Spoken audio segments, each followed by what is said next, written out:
Hey, how y'all doing? This is Mongo Slade, and today we're going to talk about the November 25th episode of NXT. But first, hit the like button for me. Hit like as soon as you come in. I'm probably going to stop giving this prompt, but for a lot of people, they need to be told. Hit the like button as soon as you come in the door. If you never listened to my material before, you enjoy yourself for starters, and hit subscribe for me real quick. And if you don't want to subscribe, let me know why you don't want to subscribe. Let's talk about that. I'm gonna try something different when it comes to that. Okay, so NXT begins with Candice LeRae versus Ember Moon, and I really had a problem with this episode of NXT. Matter of fact, we're gonna do the whole Candice LeRae, all of that stuff. We're gonna bundle it together. You're gonna combine like terms, like in mathematics. So we're gonna combine everything that had to do with Candice LeRae tonight as bullet point number one, because she was all over this show, all over it. Okay, her and Johnny Gargano ate up so much time on this show. So let's talk about her match first. So she had a match with Ember Moon. It was a pretty good match. The women starting every episode of NXT since like June, it continues. I don't have a problem with the women wrestling matches on NXT. I just feel like we should mix it up.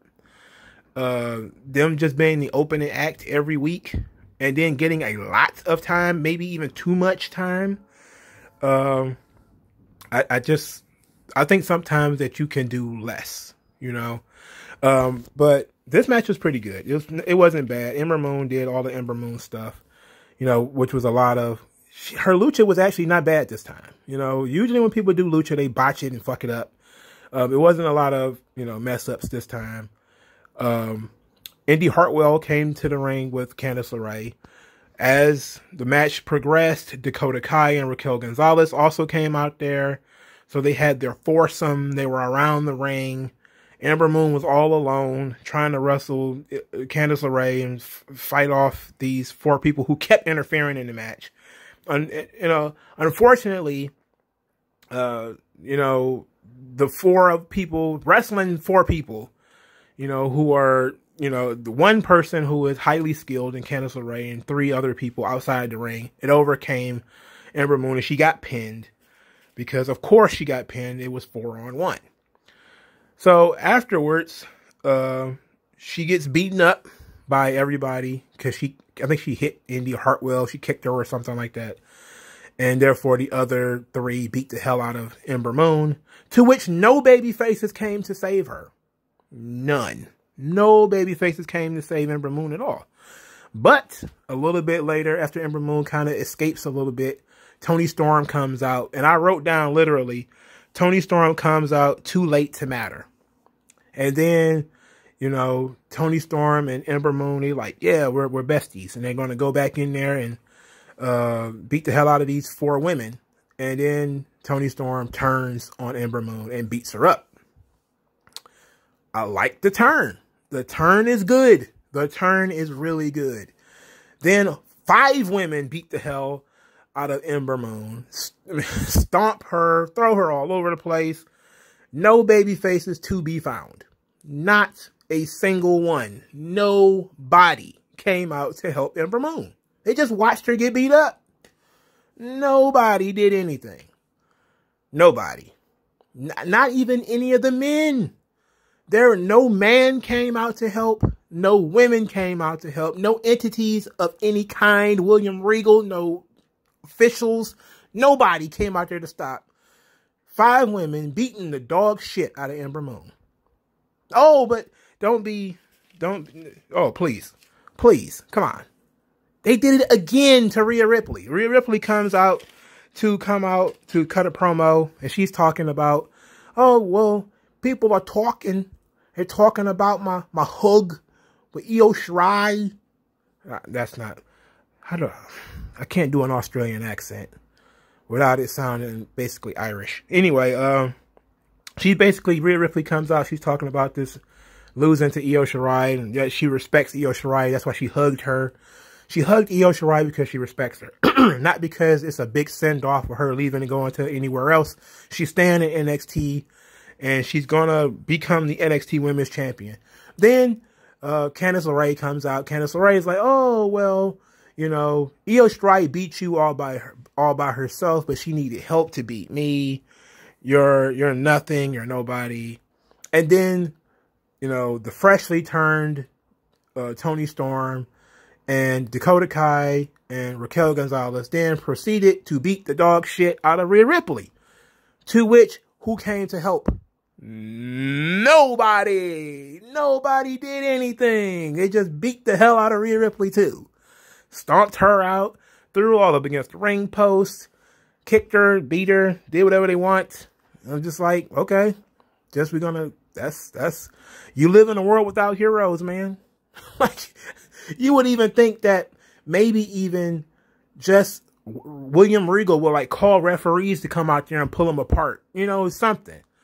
But no, we're just gonna let Candice LeRae beat up everybody, and that's essentially what happens. Candice LeRae beat up Rhea Ripley. Now obviously we know where this goes.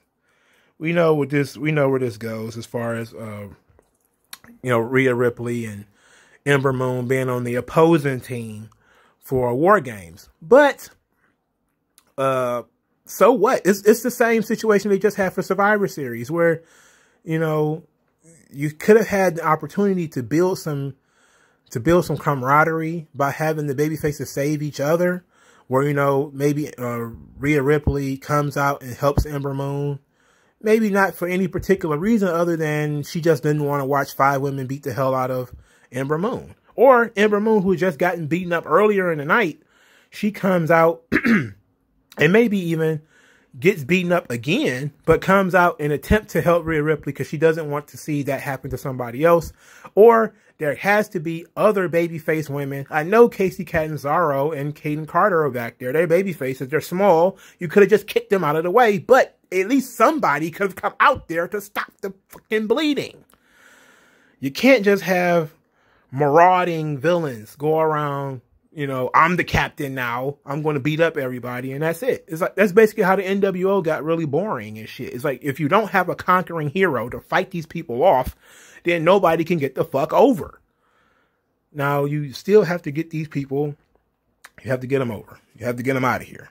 So, Indy Hartwell is hurt, so she's not going to be on the team for War Games, in which Toni Storm basically accepts that she's going to be the partner and not Indy Hartwell. They're faking Indy Hartwell's injury, obviously, so they can reveal later that she's going to interfere in that match. I mean, we already know what's coming, right? That Indy Hartwell is going to interfere in the War Games match and, you know, probably get bumped, thrown around, and some more shit. Since I put all the Candice LeRae stuff together, I don't know where I go from here. What do I do next? Look at my sheet. Okay, the first men's match was Timothy Thatcher versus Kushida, which was very good. I like both of these guys. I think I've said this before. If I haven't, I'm gonna need to say it again. It's good that Kushida is now back on TV and winning matches, but he needs to win matches that, you know, that they need to be going somewhere. The problem with NXT is that you have these matches, they don't seem to be going anywhere. Kushida beats Thatcher. Where does Tommaso Ciampa comes out, because of course he's identified Timothy Thatcher as a fake tough guy. He's a bully. And he comes out there and he's sitting in his little metal chair. And of course, because it's WWE, you know what's going to happen. Tommaso Ciampa flips his chair. It makes a sound, which was actually unique this time. And Timothy Thatcher looks, and he gets put in a double wrist lock, which is a Kimura, or the hoverboard lock, I'm sorry. And then he tapped out. And then Tommaso Ciampa was like, oh yeah, so I guess now he's got a problem with me. The match was very good, you know, busted Timothy Thatcher's nose. His nose was bleeding. I love the stare down between the two ugly mugs and Ciampa and Thatcher. It was great stuff. But where does it go? Like, where is this stuff going for Kushida? Like, he keeps winning. which is good. It's a lot better than he was doing a couple of months ago. But if his wins are not leading to a title shot, where is it going? Like, what is the benefit of that shit? To that point, I'm gonna skip over the KO show. I'm gonna come back to that because that was the next thing on the docket. But speaking of which, Finn Balor cuts this really cryptic and confusing. Like I swear I had to watch this thing twice because I'm like, what the hell is he talking about? So he cuts this promo about being the cat, like the cat's back. Stop playing in my kitty litter. Don't put checkers on my chessboard. I'm like, what the fuck is he talking about?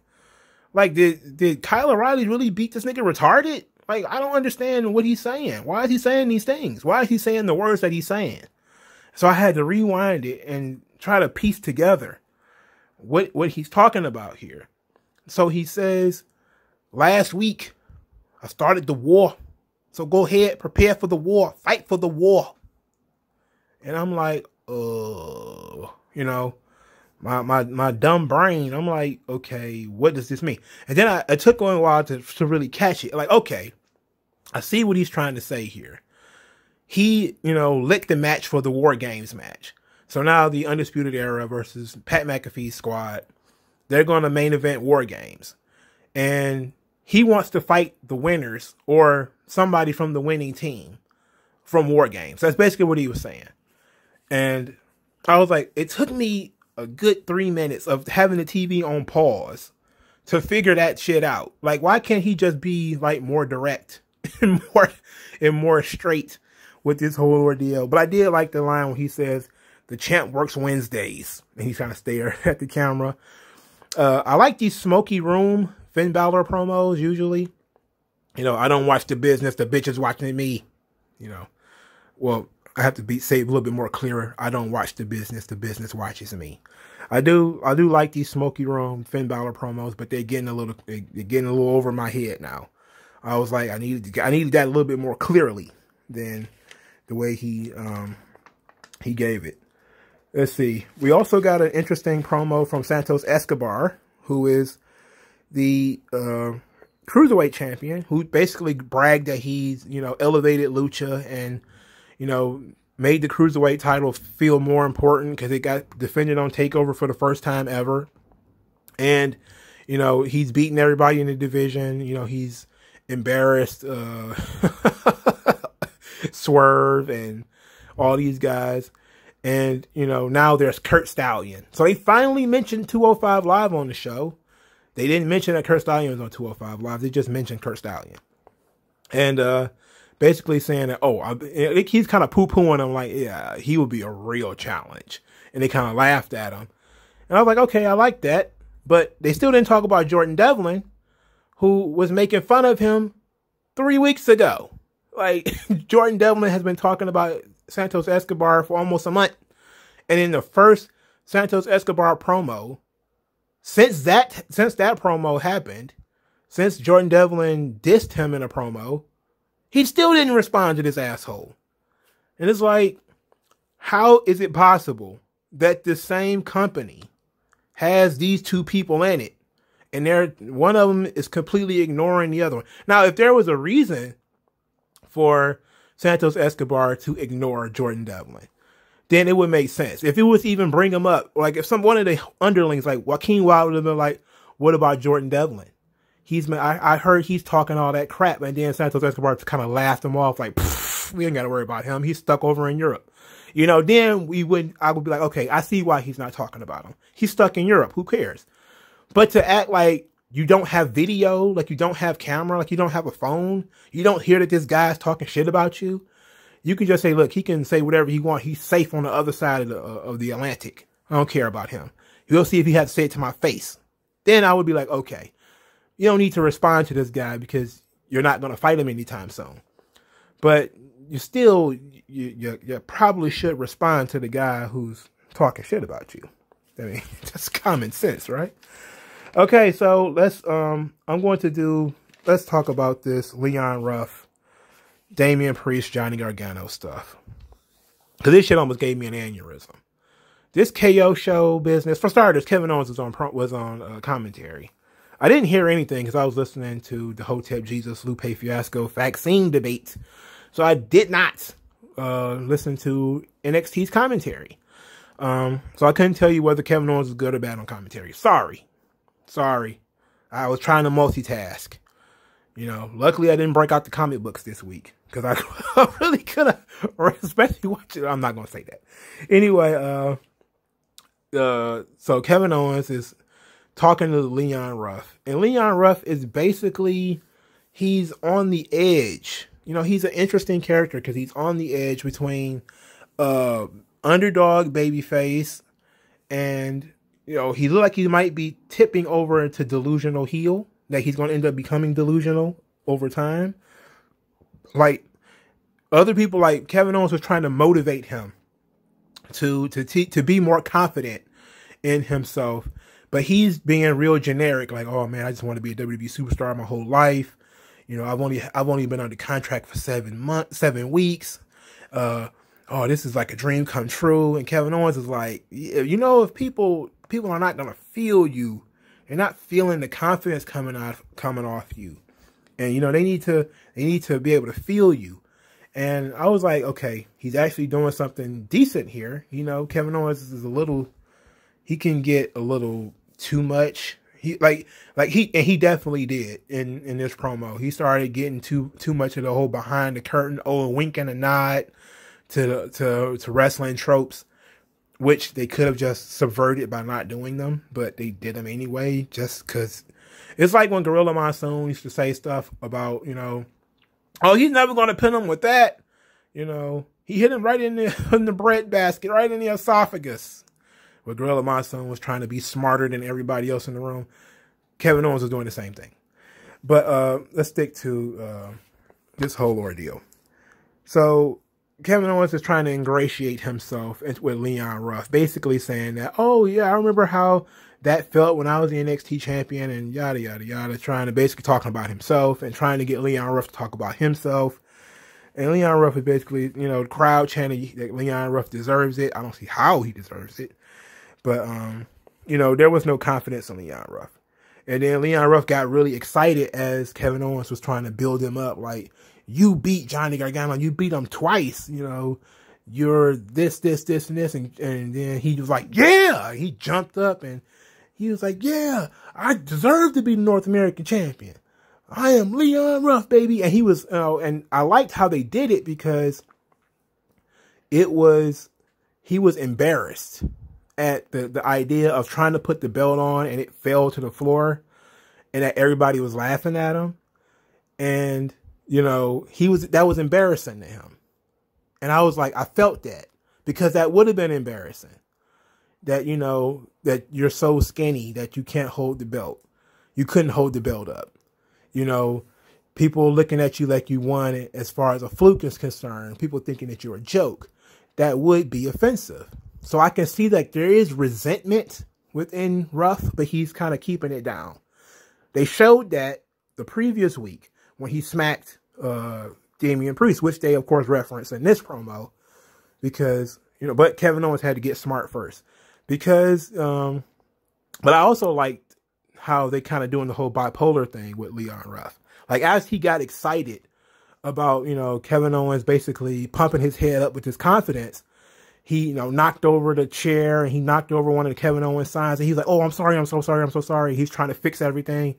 And Kevin Owens was like, no, don't worry about it. He's like, the one thing I am worried about is when you mention names like Johnny Gargano, these people just happen to show up. It always happens. They always show up when you mention them. And then Kevin Owens counted down 3, 2, 1. And then seconds ticked by. And he was like, what?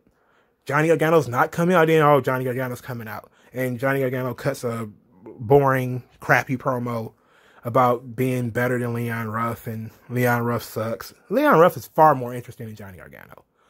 He just is. I really would be preferred to see Leon Ruff fight Damian Priest. But, of course, we're going to get a triple threat match because reasons. So, to that gimmick continues because Damian Priest's names come up.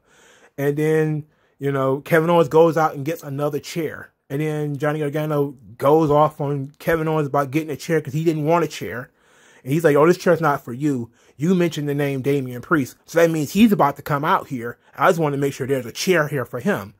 And then Johnny Gargano's like, Damian Priest is not coming out here. And then it's like 3, 2, 1. And then, of course, after a couple of seconds of making Kevin Owens think that he's not that smart, here comes Damian Priest. And he's talking about, oh, yeah. You know, Johnny Gargano, little buddy, you lost the match twice. I mean, you're not very interesting. You need to move out of the way. But you, Leon Ruff, my little buddy, we need to talk about how you smacked me last week and said you could beat me and him at the same time. And, you know, then Kevin Owens did his gimmick again. Like, oh, if only we had some type of Teddy Long to make this a triple threat match. And then William Regal comes out to make it a triple threat match at War Games, of which I do not like triple threat matches. I did not like this. This match, this was entirely too long. Entirely too long. And it ends in a match I don't want to see. So I didn't get anything out of this. You know, so I was like, I like Leon Ruff. I like what they're doing with him as far as there being, you know, a lot of multiple emotional angles with him. I like that stuff. But what I don't like is that it's still fucking Johnny Gargano and Damian Priest, and they've been feuding forever. They need to go away. There was some more Johnny Gargano stuff on this show somewhere. I'm looking at my notes, trying to find out where's the rest of the Johnny Gargano stuff that took place on this show. But, oh yeah, so later, after Candice LeRae went on her reign of terror, beating up everybody, to which she got no comeuppance, she gets into the car with Johnny Gargano, of course, and then they see that there's another Scream masked person in the car. So, I was not wrong when I thought that there were two separate masked ghost faces, as they call them, Screams. One of them was Indy Hartwell, but there's another one. So I guess I was right when I said that there was going to be a Candice LeRae protege and then a Johnny Gargano protege. So I'm guessing the one that's in the mask now is going to be the protege of Johnny Gargano. So that was interesting. Not interesting enough. And, you know, hold on, because we're going to get to my problem with this whole everybody's wearing a mask, like literally all the time kind of thing. Okay, so we got to talk about Undisputed Era. Undisputed Era had a promo earlier in the night. Undisputed Era come out there, say that they're not dead, that they're, you know, McAfee isn't taking over. And, you know, basically they wanted to talk about which one of them was going to fight Pete Dunne in the main event of the show in a ladder match, which I definitely had a problem with. But they said one of them's got to fight, you know, them in a ladder match. And then Kyle O'Reilly took up the challenge and said, I got to do this because, you know, on the Halloween Havoc episode, I was the one who trusted, you know, Pete Dunne to have our back. And he turned on me specifically. So I need to fight Pete Dunne. And I was like, yes, thumbs up, because I didn't know there was going to be a ladder match. I did not know. I had no idea. So then later in the night, Pete Dunne says, you know, he was impressed by Kyle O'Reilly and how Kyle O'Reilly was the guy who sat Finn Balor down for 2 months. You know, but he said, if it was me, I'd have set him down for 2 years. And I was like, wow. Okay. You know, Pete Dunne is okay. He's a pretty stiff guy. You know, he has a history. So then he had this ladder match, and it was Pete Dunne versus Kyle O'Reilly. The winner would get the advantage in the War Games match. So you would get you'll get your person to come in early, you know, so you would get the man advantage. My problem with this was maybe triple, quadruple fold. Problem number one, why does it have to be a ladder match? Why are we bastardizing ladder matches? We don't need this to be a ladder match. Second, a singles match could be just as effective in this situation. This is one of those Papa ratings things. Like, we don't need this to be a ladder match. We really don't. Two, this match would have been so much better as a singles match because these two guys can work. You did not need the gimmick of ladders. And then it's not like if you were going to do it because they have heat, you could have just made it falls count anywhere or something tame like that. Like, ladder matches should be protected. It should be, you know, like a baby. You protect it. You don't bastardize ladder matches by just throwing them on TV and having random guys fighting random ladder matches for random shit. A third problem with this is that how it ended. It ended in very cliche ways where random guy comes out in a mask, pushes Kyle O'Reilly off the ladder, Pete Dunne glows up the ladder, and wins. Okay, good match, great match, but for fuck's sake, I could have picked that one in my sleep. If I knew it was going to be a ladder match, I could have been like, okay, guaranteed what's going to happen is somebody's going to push somebody off the ladder. Guaranteed to happen. Happens in every ladder match. WWE has made everything so formulaic and cliche that is really everything. It looks like chocolate. It may look like strawberry ice cream, but it tastes like vanilla. That's kind of how WWE, their battle royals are the same shit. Triple threat matches are the same shit. Ladder matches are the same shit. They have bastardized so many of these concepts where almost all of these matches are the same. But these two guys worked their asses off in this match, and it was very good. You know, it was very good. Very, Pete Dunne, I will say this about Pete Dunne. The gear that he wears does not do him any favors. That singlet that he wears is not main event. I'm sorry, it sucks. He is in great shape now. He can get rid of the straps. He can get rid of that and just go straight trunks. Or he can wear, you know, long tights with no straps or something like that. But that gear he's wearing right now is straight up something out of, you know, that's some Ken Patera shit. Like, he got to get rid of that. It's got to go. But then somebody came out of this match. Well, they had Undisputed Era on one side, Pat McAfee's group minus Pat McAfee on the other side. They were on purchase, so they couldn't interfere. And then somebody still managed to interfere, which of course led me to believe that it was basically just Pat McAfee because he was the only one that was not on a perch. But then I kind of think I might have missed that somebody from Undisputed Era also disappeared. But there was some belief that maybe there's somebody from Undisputed Era that's going to turn heel. It's about time to break them up. And to double back to the Finn Balor promo, I do want to see Pete Dunne be the guy to step up to face Finn Balor. I do want that. But also when it comes to this match, and I should have said this at the top, is that the heels should always get the man advantage in War Games. Always. You know, like, there are some tropes you don't need to change. What good would it be for the babyfaces to have a man advantage in War Games? You could just do a gimmicked coin toss, get the same result, and save this ladder match for something else. You could have literally did anything else. You could have did a tag team match between Pete Dunne and, you know, one of the tag team champions or whatever versus, you know, two guys from Undisputed Era and, you know, or something like that, and just had a general tag team match instead of, you know, trying to put fake stakes, because everybody knows the heels are going to win at that point. Nobody ever does one of these goofy ass War Games matches and the baby faces get the man advantage. It never happens. So I don't understand what I was supposed to believe was going to take place in this shindig. That was stupid, bro. All right, so something else cool that happened. Cameron Grimes versus Jake Atlas was the third match on the card. No intro for Jake Atlas. I'm pretty sure this is going to hurt Dave Meltzer's feelings because you know how much he loves Jake Atlas from his time in PWG. But Jake Atlas got beat in 3 minutes. I don't know, because I don't get Cameron Grimes. Like, I've made the video already about how much I dislike Cameron Grimes. I don't care how many people telling me, oh, he's really good. He has good charisma. I'm like, no, I saw this motherfucker in TNA and I didn't like him. I don't like fucking Cameron Grimes. He fucking sucks.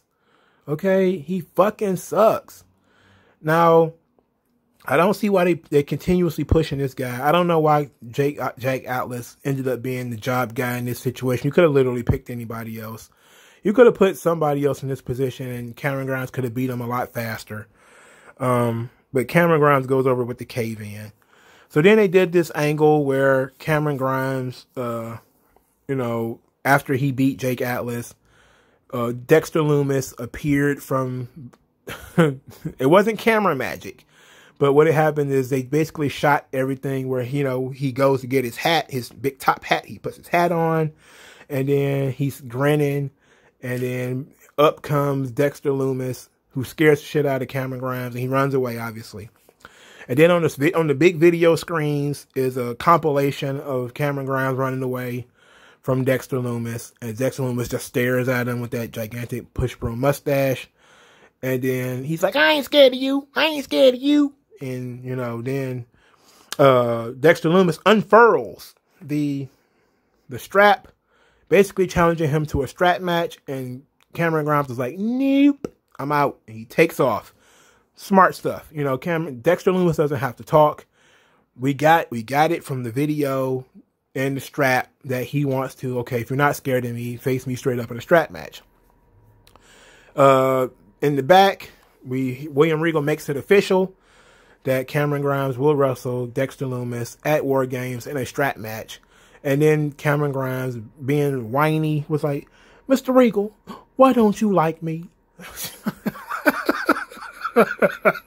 I legit laughed at that because it was so goddamn goofy. It was so goofy. It was shit. I can't stand Cameron Grimes. I really do. I really do. I really can't stand that motherfucker, man. But that was funny and it was weird. You know, so that match really could just main event next week's NXT if we being honest. But they're probably going to have another fucking ladder match for the women's advantage in the War Games because it's already been set up as Raquel Gonzalez versus Rhea Ripley. So at least they have history, you know. So whatever. So we got the return of grizzled young veterans. They were dressed like haberdashers from Are You Being Served? Now, I used to watch Are You Being Served back in the days when I didn't have TV. Not didn't have TV, when I didn't have cable. When I was a poor kid from Detroit with no cable. Or at least some I used to watch PBS. Watch Mr. Bean, Are You Being Served? I am very well cultured when it comes to Canadian and British television. And these guys are straight up British television. They look like some Westminster Abbey motherfuckers. But I do like, I'm glad that they went back to them and that they didn't forget about these guys. Grizzled young veterans did everything they could do in NXT UK.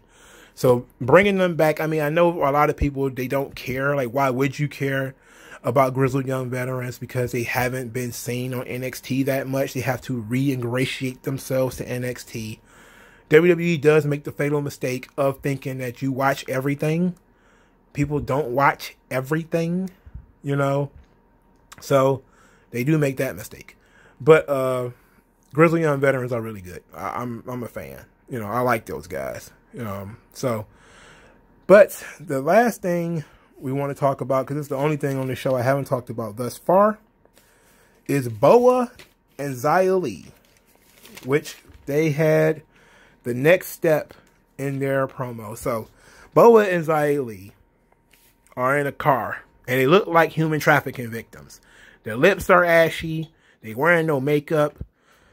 They're just scared. Xia Li is crying. Boa is on his hands and knees, speaking in Mandarin, talking about how sorry he is and how hard they're going to try to win next time. And there's some Shang Tsung motherfucker in the dark wearing a hood and like full robes, like a Minister of Darkness Undertaker.